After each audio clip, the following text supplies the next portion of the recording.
It sounds like a mini pizza.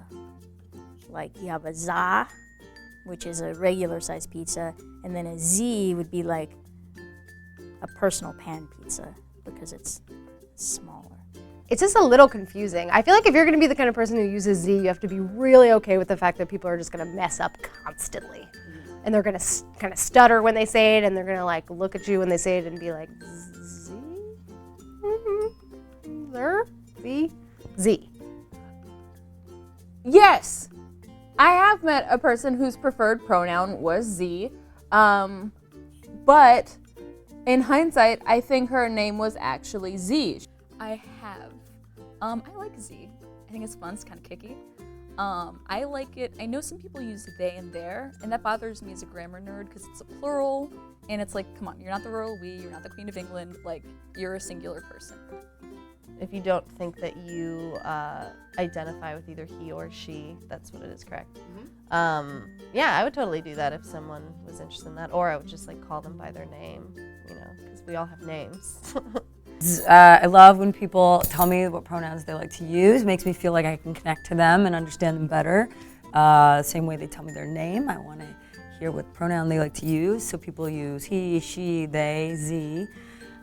Z is pretty, you know, it's gender neutral, so anyone can use it. And I'm kind of a big fan, but I'm biased because I have a lot of Z's in my name. So Fuzzy.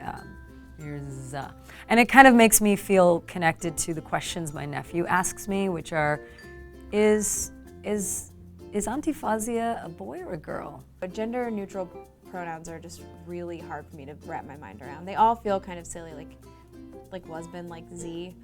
It just is like, I don't know, maybe eventually it'll become acceptable or accepted if people start using it all the time, but I just can't be like, the other day Z and I were at the park. It doesn't happen at all anymore with this haircut, which is hilarious. But it used to, like when I had shorter hair in New York, it happened all the time. Like one time, okay, I went to the same gym for 8 years, and at one day the locker room attendant, literally like mom armed me and stopped me from going into the locker room and was like, "Excuse me, women only, women only." And I just looked at her and was like, seriously? No, I haven't.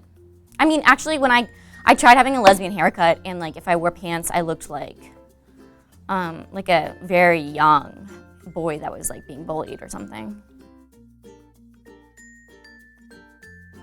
You're asking me if I know the definition of a term you don't even know how to pronounce? Girl, I'm gonna yodel down the canyon of that damn Zosh.